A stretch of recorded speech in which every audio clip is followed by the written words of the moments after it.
안녕하세요. 드라마를 투파보는 잼잼 리뷰입니다. 평범한 주부 4명이 연쇄살인마를 잡는 이야기인 ENA 드라마 살롱드 홈즈는 정건우 작가의 동명의 소설을 원작으로 하는데요. 이 영상은 원작 소설의 줄거리를 결말까지 담고 있으니 스포가 싫으신 분들은 시청을 유의해주세요. 그럼 바로 시작합니다. 추경자, 전지현, 박소희, 공미리 네 여자는 광선 아파트에 살며 전지현이 운영하는 광선 슈퍼에서 인형눈을 붙이는 알바 멤버입니다.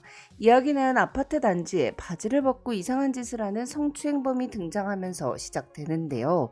거기가 너무 작아서 지방울이라는 별명이 붙은 성추행범이 신출 기몰하자 현상금 1,000만 원이 걸렸고 미리는 경자, 지연, 소희에게 지방울을 잡자고 제안합니다. 어릴 적부터 추리소설을 좋아하던 공미리는 탐정이 되고 싶었습니다. 하지만 꿈을 이루지 못한 채 격리일을 하다가 주부가 된 후 1년 전부터 우울증과 불면증을 심하게 앓았기에 탐정이 되어 지방울을 잡으면 인생에 뭔가 활력을 되찾을 것 같았어요. 또한 지방울에게 당한 피해자가 전부 여자다 보니까 여자들끼리만 할 수 있는 이야기가 따로 있을 것이기에 경찰들한테 말하지 못했던 걸 주부탐정단이 얻어낼 수도 있을 거라고 여겼죠. 그렇게 미리와 경자, 지연, 소희는 탐정에게 없어서는 안 될 트렌치 코트를 구매한 후 지방울 체포 작전을 시작합니다. 2달 전 한밤중에 음식물 쓰레기장에 나타났던 지방울은 아파트 단지에 CCTV가 몇 개 없다는 사실을 알아챈 듯 대낮에도 출몰하며 엘리베이터나 놀이터로 장소를 확대했고 단순히 보여주는 것을 넘어선 행동들을 하기 시작하며 불과 2달 만에 13명의 피해자를 만든 바바리맨에서 변태 사이코로 진화했습니다. 미리는 피해자들을 만나 지방울에게서 흙냄새와 꽃냄새가 난다는 단서를 얻어 2달 전부터 시작된 아파트 조경 사업을 진행하는 인부들을 조사합니다. 또한 아파트 경비 책임자인 광규의 도움으로 CCTV를 분석하여 지방울이 항상 아파트 뒤편 주차장으로 도망친 후 흔적도 없이 사라진다는 것을 알아낸 후 주차장 쪽에 지금은 사용하지 않는 쪽문을 발견하죠. 지방울은 범죄를 저지른 뒤 CCTV 사각지대인 주차장에 와서 쪽문을 열고 도망친 거였어요. 한편 주부 탐정단에게는 2명의 조력자가 있었는데요. 첫 번째는 아파트 경비 책임자인 광규였습니다. 광규는 주부 탐정단이라고 당당하게 주장하는 아줌마들이 쉽지 않은 일을 적극적으로 나서서 하는 모습을 보며 매몰차게 대할 수가 없었고 도움을 주고 싶었어요. 그렇게 광규는 자신도 모르는 새 주부 탐정단을 돕는 왓슨이 돼버립니다. 2번째 조력자는 미리가 다니는 미소신경정신과의 의사인 박도진이었는데요. 박도진은 지방울을 잡는 것이 위험한 일일 수는 있겠지만 그걸 해서 환자인 미리의 기분이 나아지고 우울함을 덜 수 있다면 적극 추천하겠다며 미리의 추리를 들어줍니다. 또한 범죄 심리학도 공부했던 박도진은 지방울이 누군가의 영향을 받았을지도 모른다며 범죄가 빈번하게 발생하는 곳엔 범죄자들이 있다는 교차로의 악마라는 얘기를 해줍니다. 그러던 중 아파트 공용 쓰레기통에서 노란색 스마일 배지와 사람 손목이 담긴 비닐봉지가 발견되는데요. 피해자는 광선 아파트에 사는 이수미였습니다. 이수미를 죽인 범인은 스마일맨이라고 불리는 연쇄살인마로 항상 사체의 일부분과 함께 센 노란 스마일 배지를 넣어두어 자신의 범죄를 과시하고 전시했어요. 스마일맨은 지난 2년간 경기도에서 총 5건의 살인을 저지른 후 한동안 잠잠하다가 4개월 전부터 서울에서 범행을 저지르기 시작했죠. 이수미는 스마일맨의 7번째 희생자였는데요. 이수미의 손목이 발견된 날 저녁 미리와 만나기로 약속했던 소희가 실종돼 버립니다. 경찰은 스마일맨과 소희의 실종은 별개의 사건이라 생각하며 조사를 하지 않았지만 미리는 스마일맨이 소희를 납치했다고 생각했습니다. 미혼모인 소희는 아들을 데리고 부모님의 집에서 독립하기 위해 아르바이트를 몇 개씩 하며 돈을 모으던 중이었기에 소희가 아들을 두고 가출을 했을 리가 없었거든요. 미리는 스마일맨이 살인을 끄는 4개월 동안 광선 아파트로 이사를 했을 확률이 높다고 생각했습니다. 그 이유는 3가지였는데요. 첫 번째, 손목이 발견된 쓰레기통은 주민들이 불법 투기를 많이 해서 순찰을 자주 돌던 곳이었어요. 미리는 스마일맨이 보란듯이 거기에 버린 건 빨리 발견되길 원했기 때문이라고 판단하고 스마일맨이 아파트 사정을 속속들이 아는 주민일 거라 생각한 거죠. 두 번째 이유는 소희가 실종되던 밤 미리와 만나기로 했던 그 시가 가스 계량기를 교체하던 기사가 한 남자가 술 취한 여자를 부축해서 육동으로 들어가는 것을 봤기 때문이었습니다. 세 번째 이유는 손목이 들어있던 비닐봉지가 지연이 운영하는 광선 슈퍼의 라이벌인 럭키마트의 봉투였어요. 한편 미리는 사건 기사를 검색하다가 스마일맨과는 직접적인 관련이 없는 듯 보이지만 어딘가 비슷한 구석이 있는 사건 기사를 발견하는데요. 3년 전 여름 같은 도시에서 발생한 두 건의 살인사건은 피해자가 여성이라는 점과 사인이 같았고 피해자 손바닥에 볼펜으로 그린 웃는 얼굴 모양이 있다는 공통점이 있었습니다. 피해자의 손톱에 범인의 것으로 보이는 피부 조직이 남아 있었으나 경찰은 DNA 검사로 일치하는 사람을 찾지 못했어요. 미리는 3년 전 두 사건의 사건도 스마일맨의 짓일지도 모른다고 생각하며 처음이라 서툴렀던 스마일맨이 범죄를 거듭하며 실력을 쌓고 갈수록 대담하고 잔인해지면서 토막도 내고 스마일 배지도 사용하는 것으로 진화한 게 아닐까 의심합니다. 한편 박도진은 9건의 살인을 저지른 스마일맨은 가족도 친구도 없이 외로운 삶을 살고 있을 것이고 지금까지 희생자들의 머리가 발견되지 않은 걸 보면 희생자들의 머리를 모으고 있을 거라고 말합니다. 그 와중에 자신이 스마일맨이라며 자수를 하는 남자가 등장하는데요. 남자는 내가 혼란을 가져올 수 있다고 했다. 내가 주인공이 될 거라고 했다. 이 말을 반복해요. 그가 가짜라는 건 경찰 조사를 통해 금방 밝혀졌습니다. 미리는 가짜 스마일맨을 미소신경정신과에서 본 적이 있음을 기억해냅니다. 한편 피아니스트인 스마일맨은 치킨을 사가는 다정한 아빠인 척 통화를 하며 여자들의 뒤를 따라가다가 클로로포름을 묻힌 손수건으로 여자들을 제압한 후 자신의 집으로 끌고 갔습니다. 바로 죽이기보다는 피해자가 공포에 떠는 모습을 보는 걸 즐겼던 스마일맨은 납치한 소희를 화장실에 감금했어요. 정신을 차린 소희는 자신의 오른쪽 손이 수갑이 채워진 채 욕조 샤워기에 매달려 있는 것을 발견합니다. 스마일맨은 집안 전체에 방음 공사를 해두었기에 살려달라는 소희의 목소리는 답답할 정도로 화장실 앞만 맴돌았습니다. 소희는 아들을 위해서라도 죽음을 기다리는 도마 위의 생선이 될 수는 없다고 여겼기에 자유로운 왼쪽 손으로 변기 뚜껑을 들고 파이프의 이음새를 부숴 수갑을 빼는데 성공합니다. 하지만 소희가 탈출하려는 순간 스마일맨이 집에 돌아왔고 소희를 제압한 스마일맨은 그녀를 다시 화장실에 집어넣은 후 소희의 목을 향해 칼을 들이밀었죠. 그때 지연과 경자가 스마일맨 집의 초인종을 누르는데요.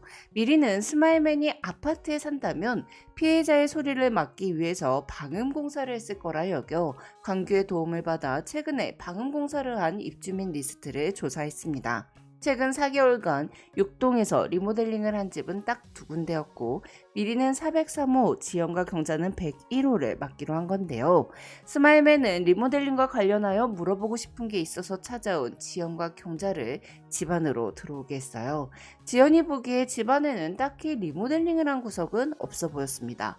주방에 김치 냉장고가 3대나 놓여있는 것 말고는 특별히 이상한 점은 없었죠. 하지만 지연은 평범한 인상인 101호의 남자가 입은 한껏 웃고 있지만 눈은 전혀 웃지 않는다는 걸 눈치채며 그가 스마일맨이라는 걸 알아냅니다. 스마일맨은 지연과 경자에게 정체를 들키자 두 사람의 머리를 망치로 내리쳤습니다. 그 순간 403호에 올라갔다가 내려온 미리가 101호에 도착해 112에 신고를 했고 경찰이 도착하기 전까지 미리, 지연, 경자는 스마일맨과 치열한 몸싸움을 하는데요. 지연은 칼을 쥔 스마일맨의 오른손을 힘껏 깨물었고 스마일맨이 비명을 지를수록 더 세게 이를 박아 넣었습니다. 지연이 유일하게 자랑하는 것이 또래보다 건강한 치아였거든요. 지연이 물고 있던 자리엔 결국 살점이 덜렁거렸고 미리는 스마일맨의 머리에 둔기를 휘두르며 그를 덮쳤어요. 마동석급의 힘을 가진 경자는 몸통으로 스마일맨을 그냥 들이받아버립니다. 대비도 못하고 있던 스마일맨은 안방까지 속절없이 날아가 버렸죠. 경자는 스마일맨의 위에 올라타서 주먹을 마구 휘둘렀고 경자의 주먹은 생각보다 훨씬 매웠어요. 스마일맨은 상황이 통제할 수 없는 수준으로 치닫자 진심으로 당황했습니다. 사실 스마일맨의 원래 계획대로라면 먼저 잡아온 소희를 여유롭게 죽인 뒤 나머지 사냥감들도 차례차례 처리해야 했거든요. 그것이 그의 부탁이기도 했고요. 힘을 낸 스마일맨은 경자의 턱을 때려 밀치고 일어났고 발로 경자와 지연을 차례대로 걷어찹니다. 그리고는 쓰러진 새 여자를 내려다보며 만족스러운 표정으로 떨어뜨렸던 칼을 집어드는데요. 그때 화장실에서 튀어나온 소희가 반만 남은 변기 뚜껑으로 스마일맨의 뒤통수를 내리쳐 버립니다. 바닥에 떨어진 수박이 반으로 갈라지는 것 같은 소리가 들리며 무릎부터 꺾인 스마일맨은 앞으로 고꾸라져 미동조차 하지 못했죠. 그렇게 미리와 지연, 경자, 소희 4명의 주부탐정단은 연쇄 살인범인 스마일맨을 때려잡고 누가 먼저랄 것도 없이 울음을 터뜨리며 부둥켜 안았습니다. 그때 미리의 시선이 피아노 위에 있는 투명한 메트로놈에 머무는데요. 미리는 투명 메트로놈을 박도진의 병원에서 본 적이 있었습니다. 박도진은 자신의 환자에게 이탈리아 장인이 만든 세상에 2개뿐인 투명 메트로놈을 선물 받았다고 했었거든요. 미리는 스마일맨과 가짜 스마일맨이라고 말하던 그가 누구였는지 헝클어졌던 실타래가 단번에 풀어졌고 바로 미소신경정신과를 찾아갑니다. 스마일맨이 다른 이들에게 공포를 선사하는 걸 즐긴다면 박도진은 누군가를 혼란에 빠뜨릴 때 진정한 행복을 느꼈습니다. 그래서 인터넷 카페에서 만난 남자가 인생이 심심하다며 죽을 결심을 하자 다른 취미를 가져보면 어떠냐고 뱀의 혀로 그를 부추겼어요. 박도진에 의해 내면의 포식자의 본능이 발동된 스마일맨은 살인을 시작했고 전적으로 박도진에게 의지하며 그가 하는 말이라면 무엇이든 행동으로 옮겼죠. 박도진은 자신이 창조해낸 스마일맨이라는 괴물을 보며 창조자로서의 기쁨을 마음껏 누렸고요. 석 달 전 광선동의 병원을 개업한 박도진은 탐정이 되어 지방으로 잡겠다는 미리를 보고는 재미있겠다 싶어서 스마일맨에게 소희를 납치하라고 지시합니다. 미리가 벌벌 떨면서 후회하고 우는 걸 보고 싶었거든요. 스마일맨에게 주부탐정단의 다음 행동들을 알려준 사람도 박도진이었어요. 그래서 스마일맨은 주부탐정단이 자신의 집에 찾아올 거라는 걸 알고 있었고 그녀들을 모두 집안에서 죽일 계획을 세우고 있었죠. 한편 미리는 메트로놈을 보기 전부터 박도진을 의심했습니다. 스마일맨이 저지른 살인은 분명 7건인데 박도진이 스마일맨에 대해 말할 때 지금까지 9건의 살인을 저질렀다고 했거든요.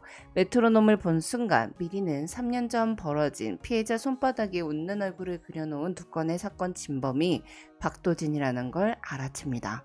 한편 박도진은 미리가 진실을 알게 되면 혼자 병원에 찾아올 거라는 걸 예상했습니다. 그래서 미리에게 체면을 걸어 그녀가 병원에서 투신을 하게끔 조종하는데요.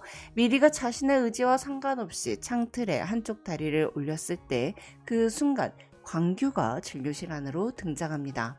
퇴근을 하고 집으로 돌아가려던 광규는 미리가 우산도 쓰지 않은 채 빗속을 뚫고 뛰어가자 걱정이 돼서 미리를 불렀습니다. 스마일맨의 집에서 나와 미소신경정신과를 향해 정신없이 달리던 미리는 광규의 목소리를 듣고서야 이성이 돌아와 이대로 무작정 달려가서는 해결할 수 없다는 생각이 들었어요. 이에 미리는 광규를 끌고 병원으로 가 자신이 진료실로 먼저 들어가면 문 앞에 서서 핸드폰으로 대화 내용을 녹음해준 뒤 적당한 타이밍에 들어와 달라고 부탁했던 건데요. 광규는 창틀에 위태롭게 앉아있는 미리를 향해 손을 뻗었고 박도진은 광규의 뒤통수를 향해 메트로놈을 휘두르다가 균형을 잃고 고꾸라져 미리의 다리에 걸려 허우적거리다가 창문 아래로 떨어집니다. 건물 밖에 서 있던 승용차 지붕에 머리부터 떨어진 박도진은 웃는 얼굴이었는데요. 박도진이야말로 진정한 스마일맨이었죠. 이후 스마일맨은 비교적 순순히 범행 일체를 자백했습니다. 그리고 스마일맨의 집에서는 꽁꽁 언 7개의 머리가 김치냉장고 3대에 나눠서 보관돼 있었죠. 책상 서랍에는 20개가량의 스마일 배지도 발견됐는데 스마일맨은 배지를 올해 안에 다 쓰는 게 목표였다고 진술합니다. 희대의 살인마를 잡아낸 평범한 주부들의 이야기는 언론에 대서특필됐고 네 사람은 경찰에서 주는 용감한 시민상과 상당한 액수의 포상금을 받습니다. 당연히 주변 사람들과 가족들에게 능력을 인정받았고요. 그 사이 박도진은 3번의 대수술을 받고 결국 살아남았으나 끝내 의식은 회복하지 못한 채 식물인간이 되었습니다. 미래의 생각처럼 박도진의 DNA는 3년 전 살인사건의 용의자 DNA와 일치했죠. 스마일맨 사건이 터진 후 지방울은 잠시 몸을 사렸는데요. 하지만 지연의 말처럼 놈은 오래 참지 못했고 2달이 채 되지 않아서 다시 사건이 터졌어요. 미리는 아파트 조경업체 인부들 중 지방울로 의심되는 사람들을 추려 잠복을 통해 지방울을 찾아냈습니다. 그리고 경자를 앞세워 지방울을 유인했고 경자와 함께 엘리베이터를 탄 지방울이 힘껏 바지를 내린 순간 현장을 급습합니다. 바지도 못 올린 상태로 도망치던 지방울은 결국 광규의 다리에 걸려 넘어지면서 체포됐는데요. 광규는 주부탐정단의 새 멤버가 되어 셜록 홈즈들의 파트너 왓슨이 되었습니다. 싱글인 광규는 노모를 모시면서 대부분의 집안일을 직접 하는 주부였고 미리를 도와 큰 활약을 했으니 주부탐정단 멤버가 될 충분한 자격이 있었죠. 경찰에게 지방울을 넘기고 돌아오는 길 주부탐정단 5사람은 지연의 슈퍼에 들러 하드를 하나씩 꺼내 물며 지방울의 현상금을 받으면 어디에 돈을 쓸지 수다를 떠는데요.